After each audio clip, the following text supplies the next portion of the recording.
Desde que o salmo cai no meio de nós, ele reúne as vozes diversas e forma de todas elas um cântico harmonioso. Jovens e velhos, ricos e pobres, mulheres e homens, escravos e livres, fomos arrastados em uma só melodia. Se um músico, fazendo soar com arte as diversas cordas de sua cítara, compõe com elas um só canto, apesar de serem múltiplos os seus sons, é preciso ainda espantar-se de que nossos salmos e nossos cantos tenham o mesmo poder. O profeta fala e todos nós respondemos, todos mesclamos nossa voz à sua. Aqui não há nem escravo nem livre, nem rico nem pobre, nem príncipe nem súdito. Longe de nós estão as desigualdades sociais. Formamos todos um só coro. Todos fazemos igualmente parte dos santos cânticos e a terra imita o céu. São João Crisóstomo, ele que morreu no ano de 407. É com esse texto belíssimo de São João Crisóstomo que eu quero começar essa sexta aula, a segunda parte sobre a história do canto litúrgico. De fato, a canção nos une, e ela já é um prelúdio daquilo que viveremos no céu, e também já é uma atualização daquilo que já acontece no céu agora mesmo.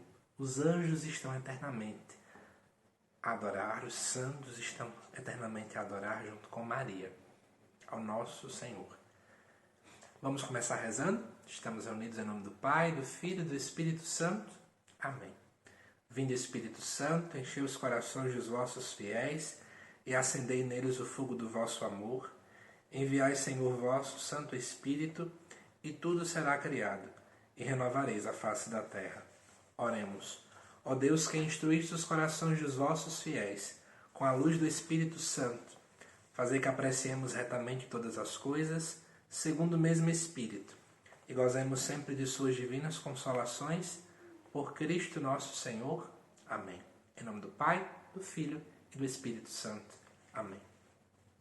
Continuando os nossos estudos acerca da história do canto litúrgico, hoje nós vamos começar com um período que vai de Gregório Magno, lá em 604, até o ano de 1085 aproximadamente, com Gregório VII. Foi Gregório VII, inclusive, que trouxe o celibato para os padres. Vamos entender o que aconteceu neste tempo. Eu já tinha falado no vídeo passado que agora o cristianismo torna-se a religião oficial do Império. E aí é claro que a igreja começa a crescer desordenadamente, e é preciso começar a se organizar. Já falei um pouco sobre isso no estudo passado.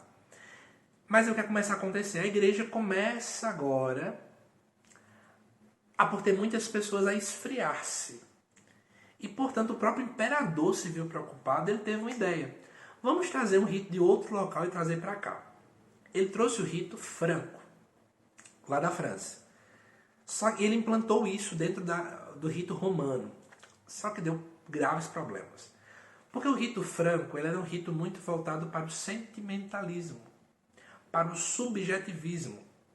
Inclusive era este rito que trazia essa visão de Deus tão longe da gente, tão santo, que parece que eu sou a pior pessoa do mundo e não é bom nem chegar muito perto dele. Foi neste tempo, inclusive, que foi instituído aquele sacramento da igreja de comungar pelo menos uma vez por ocasião da Páscoa. Porque nem comungar as pessoas queriam. Para você ter noção, em um dos escritos de Santa Teresinha, se não me falha a memória, é Santa Teresinha do Menino Jesus, acho que não é Santa Teresa d'Ávila, é Teresinha mesmo, ela vai pedir ao padre permissão para poder comungar uma segunda vez depois da sua primeira comunhão. Isso reflete a visão da época. Então note que esse rito trouxe essa visão. E aí a pergunta que não quer calar é como é que ficou o canto litúrgico.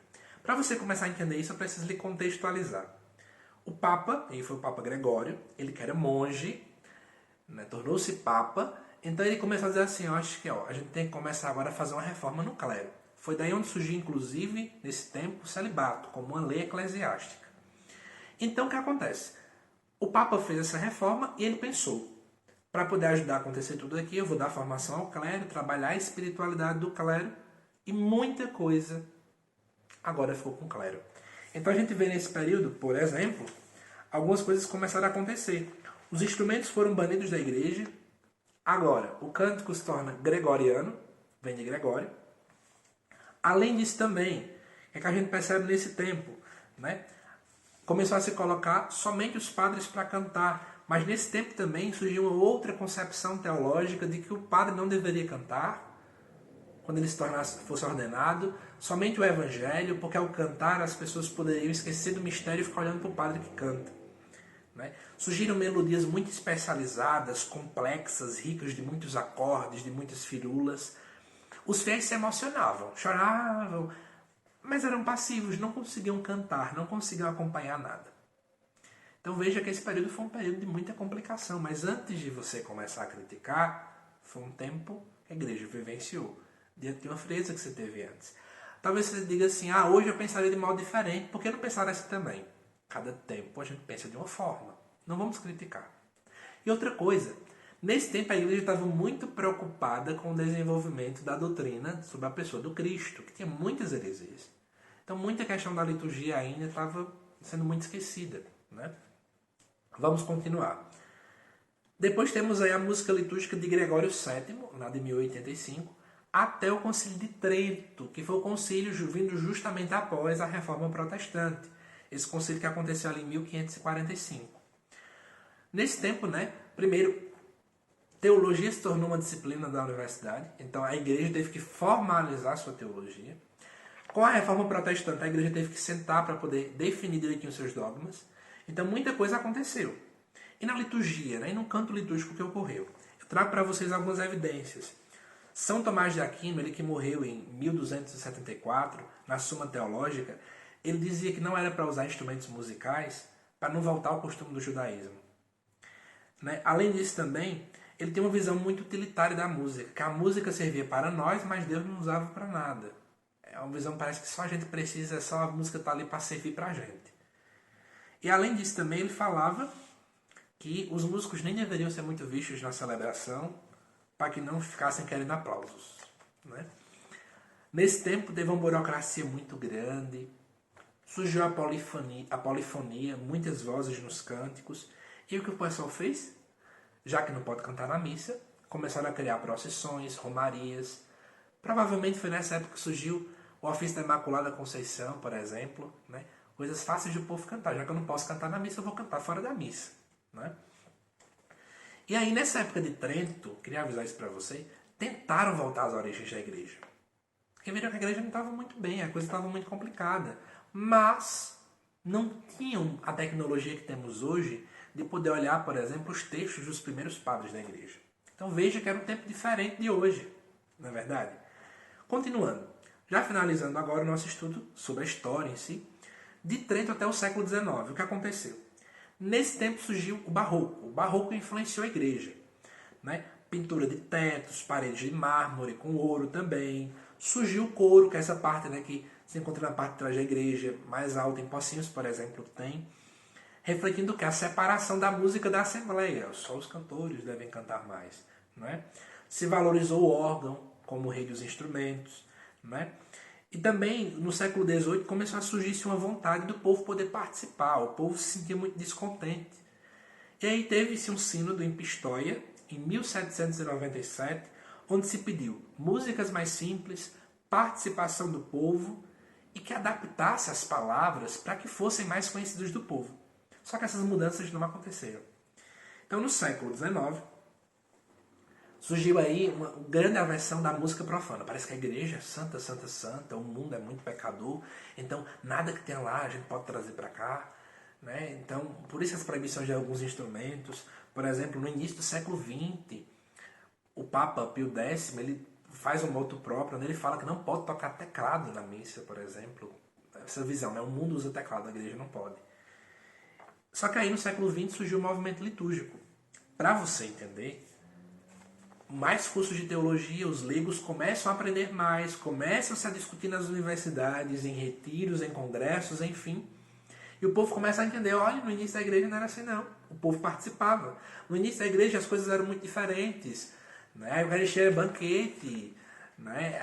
Aquela questão de ficar todo mundo ao redor da mesa do banquete, como acontecia nas origens. Então, essas reflexões elas se tornaram culminante no grande concílio e último concílio que teve na igreja, que foi o Concílio Vaticano II. o grande concílio, que foi um divisor de águas para a liturgia. E para toda a igreja, é claro.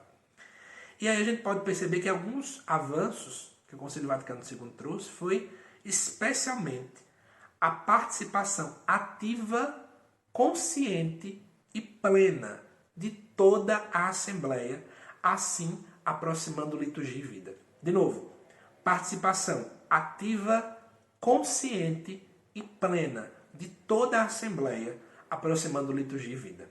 Forte, não? Vamos ver quais foram os frutos do Vaticano II?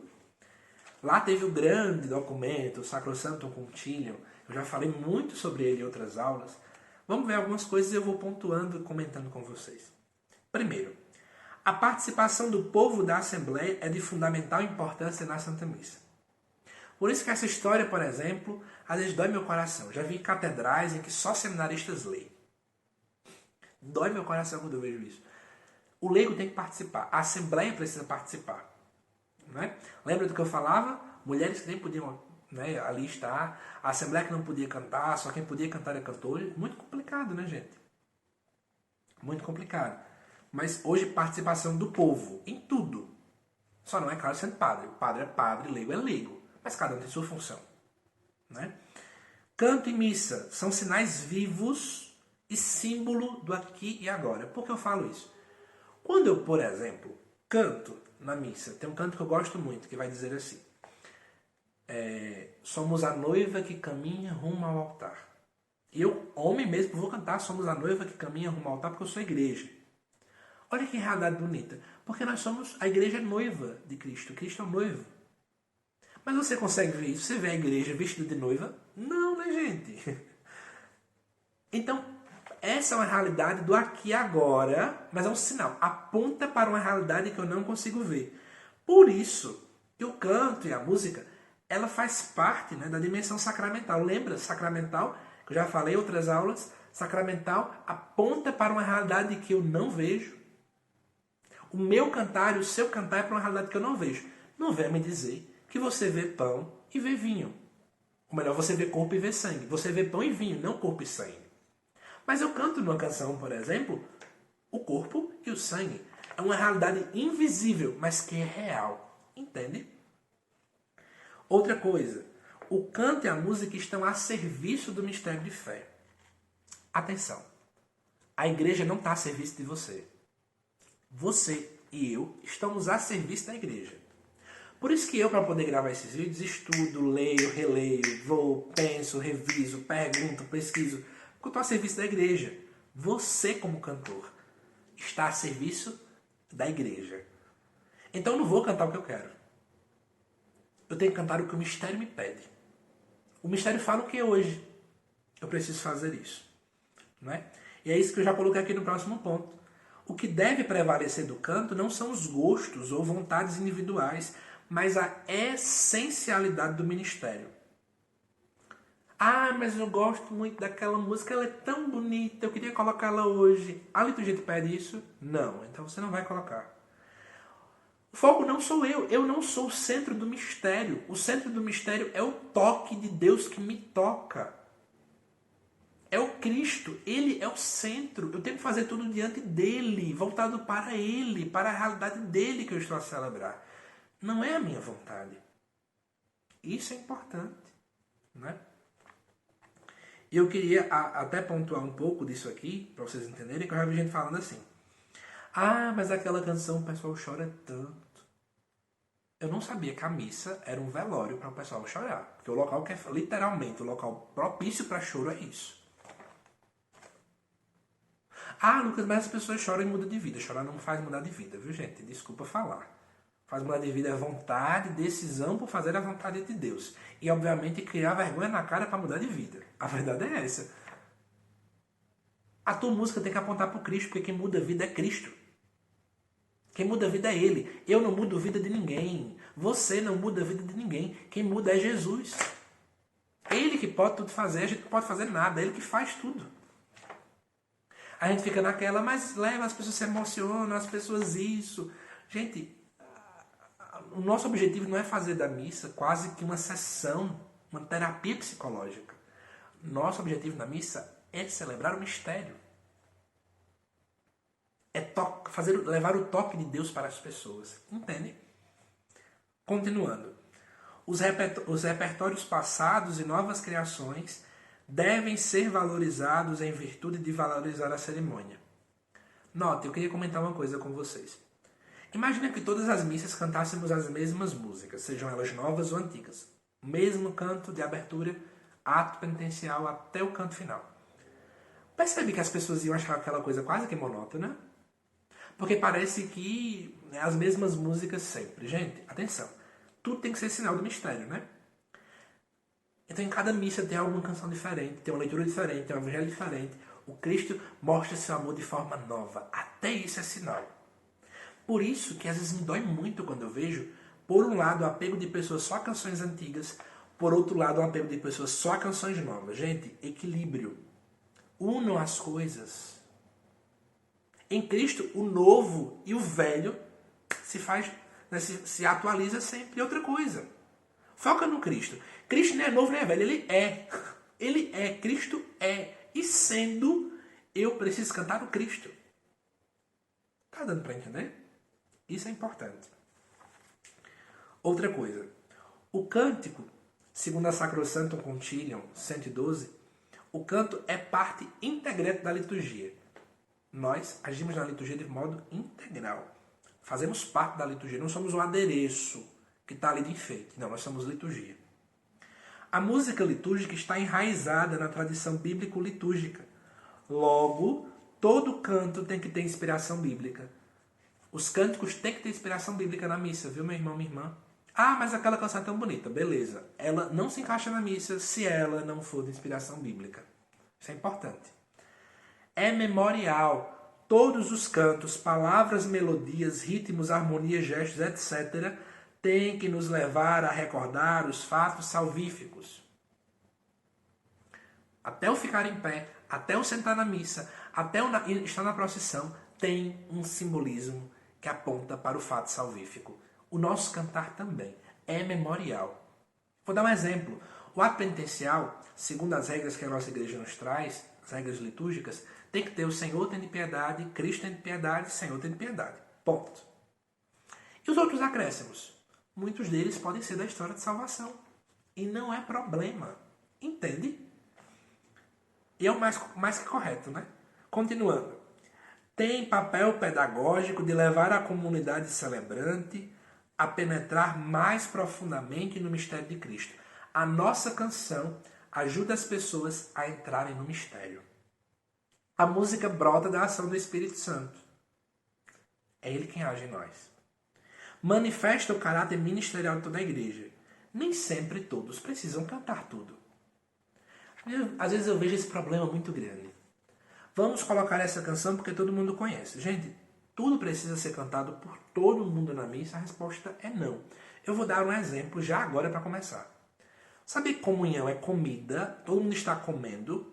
Quando você come, mastiga, deixa o alimento ser digerido ou você fica cantando? Você come, né? Então na comunhão o povo não precisa cantar.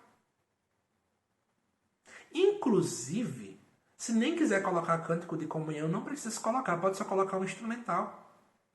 Pode se colocar só um refrão e fazer intercalares com momentos de silêncio, com o dedilhado do instrumento. Mas não, às vezes a gente fica preocupado. Gente, eu tenho que cantar algo ligado ao Evangelho. Vou falar sobre isso depois. O Evangelho do dia. Eu comungo Deus também, que é palavra. Mas entendam isso. Isso é importante para a gente poder crescer e amadurecer na fé. A música está a serviço da palavra. Acabei de mencionar, olha que legal. Está a serviço da palavra. A palavra, né, que é mais importante. E tem caráter pastoral, na medida que auxilia a todos. A canção ajuda a todos a poderem também bem participar da celebração também. Né? Queria comentar uma coisa também, né? Algumas outras perspectivas teológicas atuais sobre por que a música é tão importante na liturgia. Né? Eu queria mencionar algumas aqui. Primeiro é que ela é uma linguagem superior. Já falei um pouco para vocês sobre isso. A música, ela expressa aquilo que está no profundo do nosso ser. Dor, alegria, luto, triunfo. Profundo. Olha que coisa profunda, né? Aquilo que a gente não sabe dizer em palavras, a música parece que fala conosco. Já perceberam isso? No âmbito geral de música. Diga assim, gente, eu não sei expressar, mas essa música diz tudo o que eu estou passando, não é assim? Ela expressa o mais profundo do nosso ser. Ela expressa melhor a oração. Lembremos de Santo Agostinho. Quem canta, reza 2 vezes. Não é? A Sacrosanto Concílio vai dizer também. A música expressa a oração com maior delicadeza. E tem uma instrução pós-Vaticano II que vai dizer de música sacra, que vai dizer a oração torna-se com ela mais penetrante com a música. Favorece a unidade. Música sacra vai dizer. Por meio da união das vozes, chega-se à união mais íntima dos corações. Quando as vozes estão todas cantando na mesma melodia, no mesmo tom, é uma simbologia de todos os corações juntos a cantar, unindo-se ao redor do banquete do Cordeiro.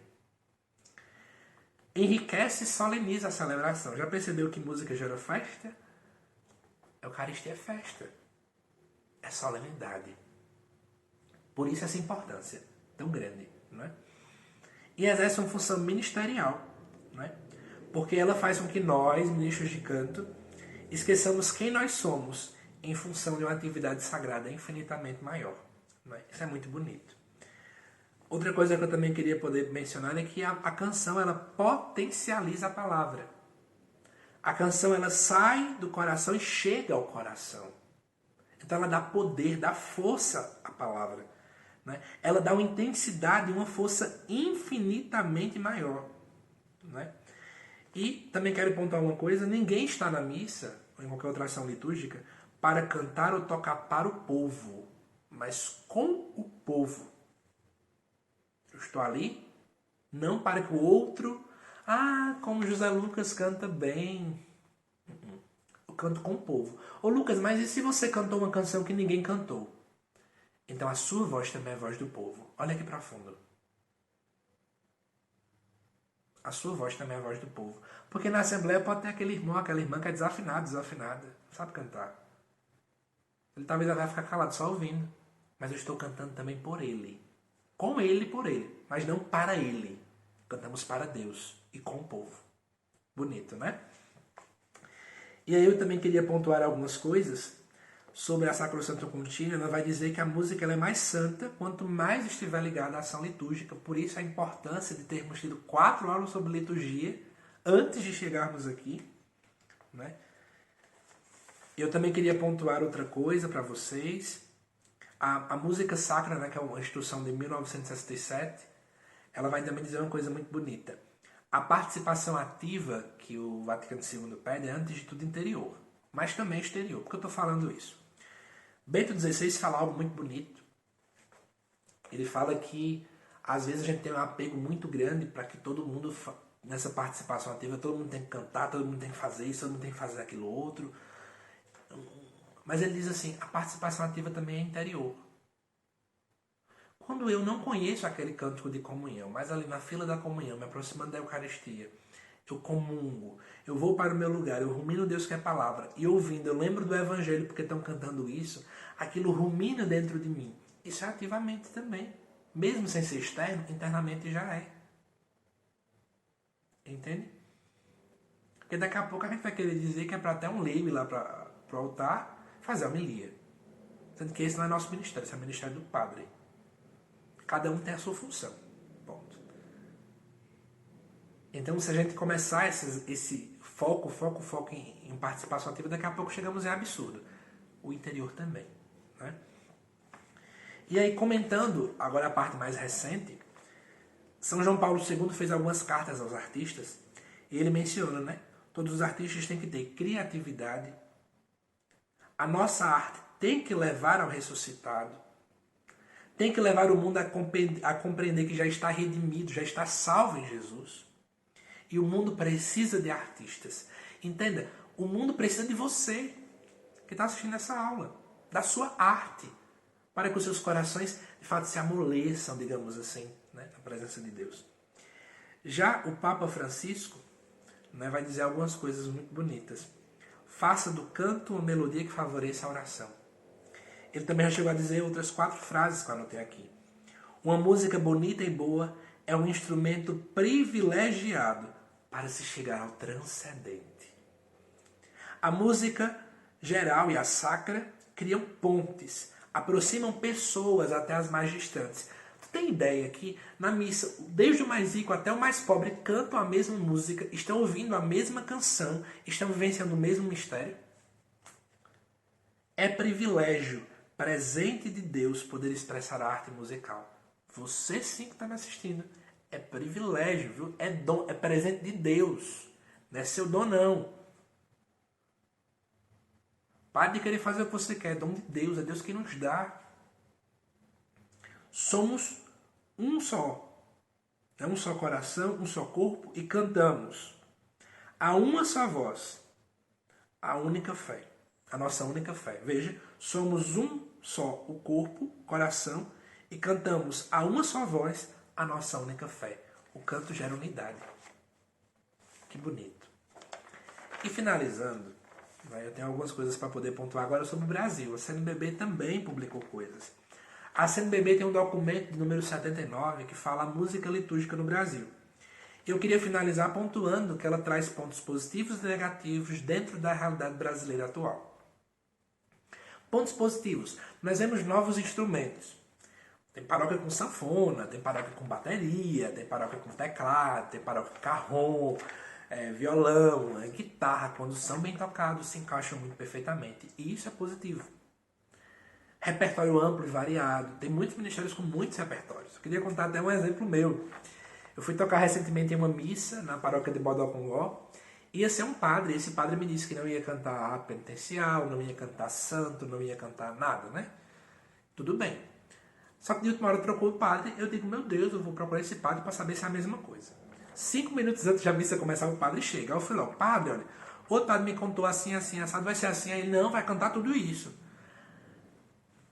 Qual é a questão? Eu estava cantando só, tocando e cantando. Que sorte! O bom é que eu tenho um repertório decorado, já de cabeça, com tom e tudo, para um ato penitencial, para um glória, para um santo. Então a coisa fica tranquila. O seu grupo tem que conhecer músicas novas. Isso é dedicar-se ao ministério. Quando eu entendo que é dom de Deus, eu preciso cuidar do dom que Ele me dá. Então não é só as músicas que você gosta, não. Eu tenho que me preparar bem para aquilo que vinha pela frente. Não é verdade?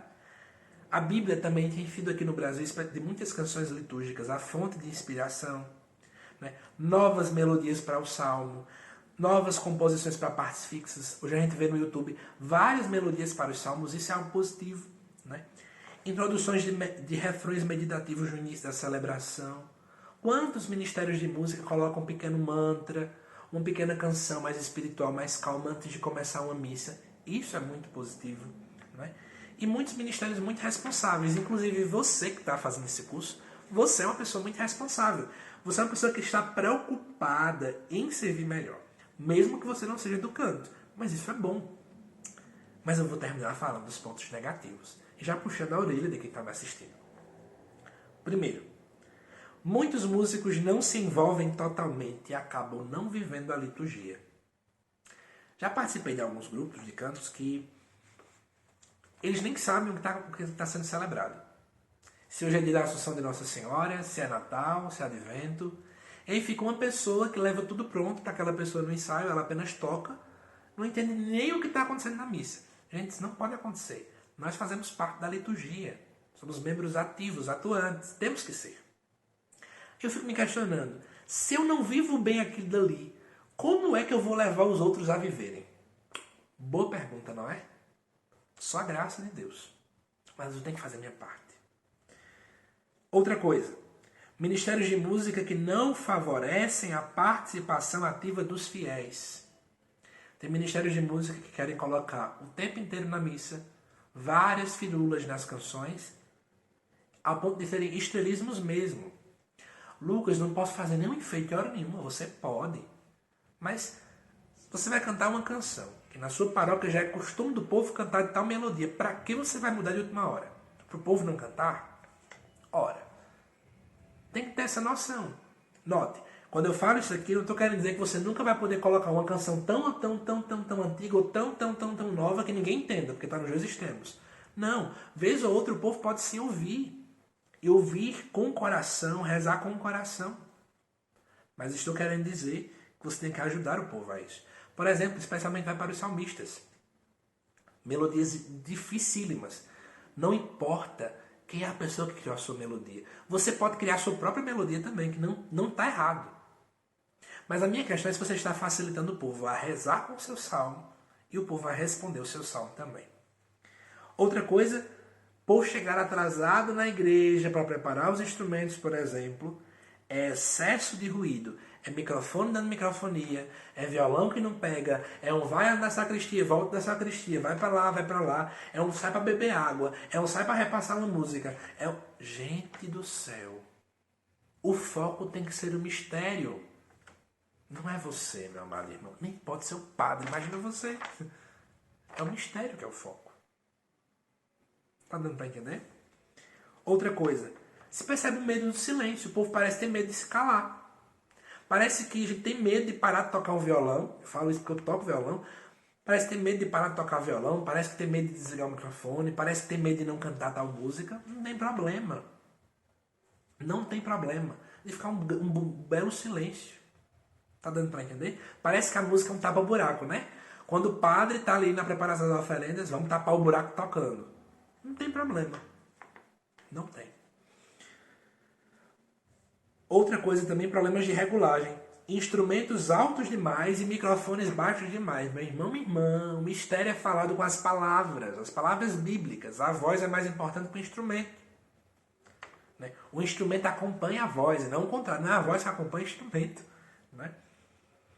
Tem gente que canta na missa, mas não vive. É aquela expressão. Cantar a missa ou cantar na missa. Nós temos que cantar a missa e não cantar nela. Eu chego lá com a música que eu quero, do jeito que eu quero, né? Não é assim.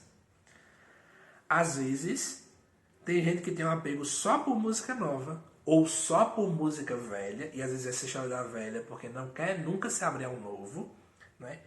E a Assembleia nunca consegue aprender, porque é música nova toda celebração, toda celebração, toda celebração, toda celebração. Não pode ser assim, gente. Né? Outra coisa também é a falta de ensaio.